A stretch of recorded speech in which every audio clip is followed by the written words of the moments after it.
ulcers are the most painful preventable condition that our horses have to deal with. It is said that about 97% of performance horses out there suffer with ulcers, whether they're gastric ulcers or colonic ulcers. 37% of pleasure horses also have been shown to have ulcers. So this is a really common problem out there, and we don't have a lot of good information on treating. I should say there is a lot of good information out there on treating. However, there's a lot of misinformation and a lot of confusion. So gastric ulcers are found in the stomach, gastric meaning stomach, and the stomach makes up only about 10% of the whole digestive tract. So we're talking about a really small organ comparatively to talking about the colon and the cecum and the large intestine, which is where the colonic ulcers are found. So the gastric ulcers are caused by,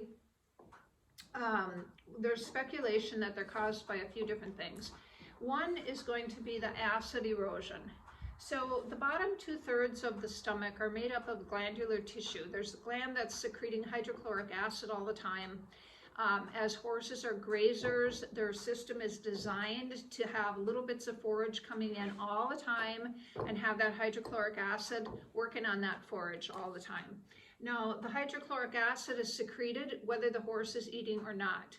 So the bottom 2 portions of that stomach are going to fill with acid. If the horse is not eating, it's just going to sit in the stomach. The top third of the stomach is a non-glandular or squamous lining, and it's very vulnerable to the acid. There's a distinct line between the glandular portion of the stomach and the squamous or non-glandular portion of the stomach. And most ulcers are found right on top of that line or on that line. The reason being that the lower 2 portions are protected with that glandular material and the top third is not. So how does the acid get to the top third? If the horse has been in his stall not eating, as so many barns do, they feed, big meals a couple times a day, and so the horse doesn't have constant forage going in as he should. So if he's sitting in his stall and he's got and his stomach is empty and there's no forage going into it, and then he goes out and he exercises or he's turned out, that acid that's in the lower portions, hi Serene, is going to splash up on the unprotected part of the stomach. So that is one theory in how the ulcers develop in the stomach. So how do they treat these? Well, if the acid is responsible for the erosion of the mucosal lining, then what they want to do is turn off that acid secretion. And the way that they do that is with proton pump inhibitors. PPIs such as, you've heard the name GastroGuard, UlcerGuard, omeprazole. GastroGuard and UlcerGuard are the exact same product. It just happens that GastroGuard is sold as a treatment where you use the whole tube on each dosing, and UlcerGuard is sold over the counter as as a preventative.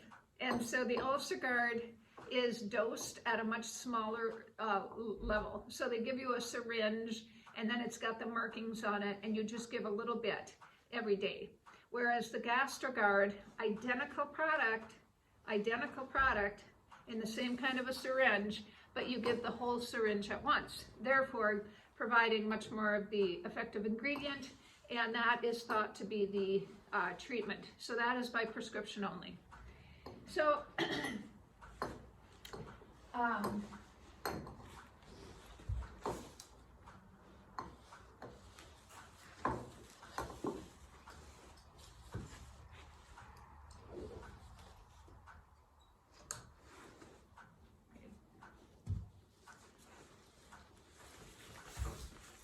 So the problem with proton pump inhibitors is that they do turn off that acid. And while that does allow those gastric lesions to heal up temporarily, or sometimes permanently, it will also cause more acid to be released than normal once the horse is taken off of that product. So what ends up happening is you get into kind of a cycle of these ulcers developing. So you get them on the GastroGuard, you give the GastroGuard for 30 days. That's usually the prescribed amount of time. You give 1 syringe a day for 30 days, and or 2 weeks. Some of that's prescribed 2 weeks. And then after you take your horse off of the GastroGuard, the acid starts to be secreted again, but in larger amounts. And so you're setting your horse up for the exact same thing to happen again if you're not aware and you're not providing that free choice hay, forage, pasture, whatever it happens to be going in.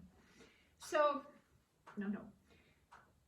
when we have the acid, the proton pump inhibitor working and the acid is turned off, what is going to happen then is you're going to have food. I'm having a hard time concentrating with my horse here, but I think you want to look at a horse during this video. So you're going to have food that is going to be leaving the stomach and heading into the cecum and the large colon, the cecum and the colon and the large intestine, undigested. So you're going to have starch, you're going to have a heavier load of starch, especially if you're feeding a large grain meal or some kind of a heavy starch meal. You're going to have that feed going in to the large intestine undigested. And what that is going to do is it's going to cause the bacteria that is normally going to work to ferment the food in the colon. That's what it does. It ferments your forage there to provide energy for the horse. It's going to overload, basically, it's going to overload that colon, cecum, large intestine, and the bacteria. And the good bacteria is going to start releasing lactic acid. Well, all the bacteria is going to start releasing lactic acid. The good bacteria is going to die off. And that lactic acid is going to cause that hind gut to become a very acidic place. So we refer to that as hind gut acidosis. You have, again, the food was not digested properly in the stomach. It passed into the large intestine and the colon. It basically overwhelmed the bacteria, and the bacteria was not able to do its job properly. So you have then lactic acid released. You have good bacteria dying off, and you have pathogenic bacteria or bad bacteria going on. And what we also know is that these bacteria need iron. And so they are actually going to be attracted to the blood vessels in that area. And so once these harmful bacteria or pathogenic bacteria are compromised, they're dying off and they're releasing toxins, and we call those endotoxins. And those endotoxins are also going to need iron, and they're going to bind to the blood vessels in that area, in the intestines. And once you have these endotoxins and harmful bacteria, but the endotoxins mainly, binding to the blood vessels in the intestine, you also run the risk of these getting into other areas of the body. And this is what causes laminitis. This is why hind gut acidosis or colonic ulcers can also cause laminitis and founder.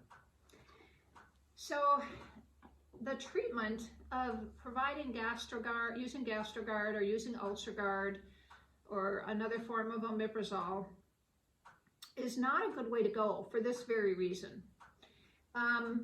Also, as far as diagnosing the ulcers, the only way that you can diagnose a gastric ulcer without any doubt, without any question, you can look at symptoms and say, I think he has ulcers, and you can give him an ulcer product and he gets better, and then you know he had ulcers.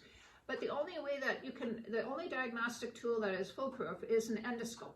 And if they scope your horse, if they're going to scope your horse, they need your horse to fast for 12 hours before the scope. And so you're kind of going against what you need to be doing for the ulcers. So you don't want your horse fasting. You want him having continual forage going in. Fasting is absolutely the last thing you should be doing. So that's why we're not really big fans of scoping.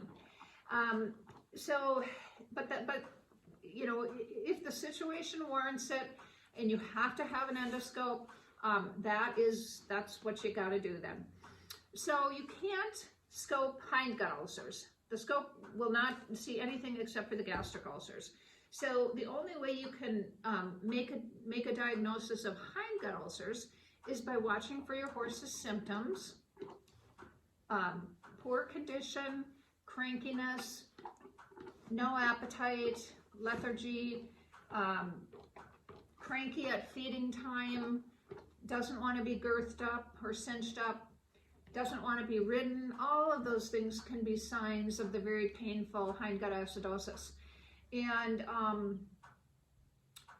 the only way that you can treat the hindgut acidosis is, well, they have drugs available. They do have a couple drugs that are available for hindgut acidosis. But if you want to treat with just your feeding habits and so forth, there's a couple different theories out there. One is that the hindgut needs to rest. It needs to rest from all of that fermenting of forage. And the only way that you can get those lesions to actually heal up is to let the gut rest. And so that does mean a couple hours at a time of no forage going in. Other people feel that again is contraindicated, and what we really want to do is keep that forage going in at all times. But you can make sure that it's something more soothing on the gut, like maybe not a real stemmy forage. You could feed soaked alfalfa cubes. You could feed alfalfa pellets. You could feed a really leafy greeny hay as opposed to a stemmy rough one.